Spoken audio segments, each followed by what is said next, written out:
Chapter 6. Grandfather Being.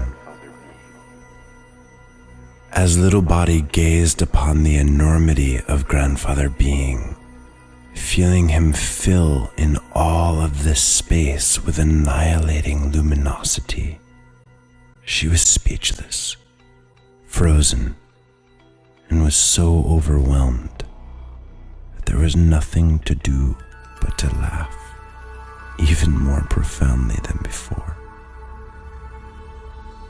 to the point where she cried an ablution of holy tears, to the point that it ached, to the point that there was no point to figure anything about this absurd predicament of being so very much alive. Little Body was now in the sensation of having no conception. Little Body had no way to relate or to contain, and so she simply assumed she would just be crushed, consumed, or some other fantastic finality, and so now, astonishingly, awaited some fervid fatality.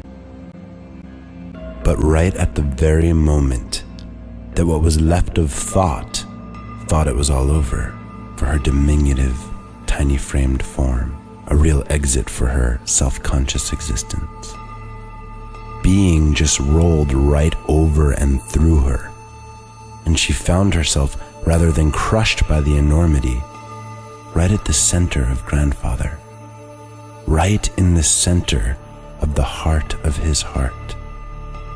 And the heart of his heart was everywhere, and now, so was she. Whoa! She heard her breathtaking, tingling laughter echo infinitely. She then sighed, eyes open, and felt eyes open everywhere. Grandfather, your voice is my own. But instead of it being in one place, it's everywhere. Oh, Grandmother, you are so right, Little Body thought. Ensconced in the middle of my darling enormity is something incomparably soothing, incomprehensibly large, and unfathomably and unforeseeably attractive.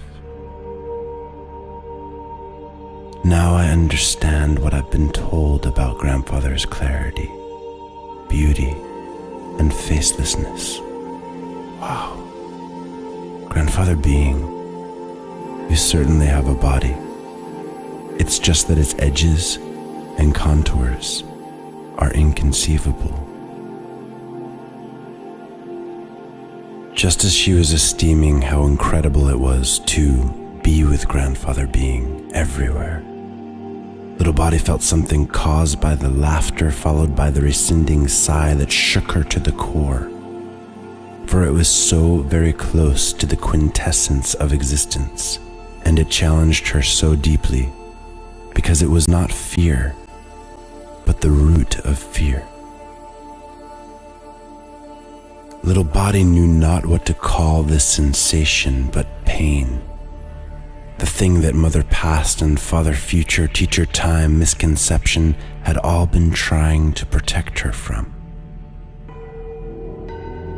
Surrounding her awareness, she could feel that Grandpa made this silent request for her to feel it until it was complete. And then she felt it through time, she felt it through past, she felt it through future, and was present at last, to the end of all ends, and the means of all means, the beginning to all beginnings, every dream within dream.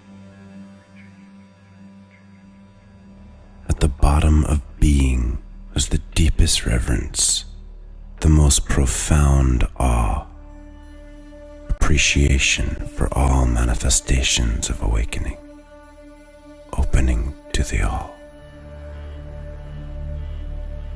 She had a pain, and the pain went away, annihilated by the light, this dormancy.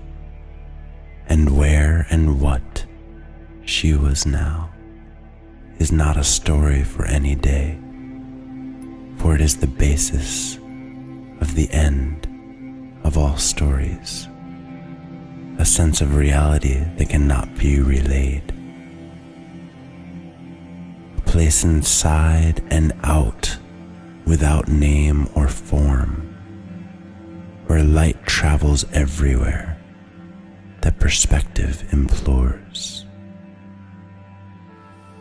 A place inside and out without name or form, where light travels everywhere that perspective implores, is a path Little Body had assuredly paved.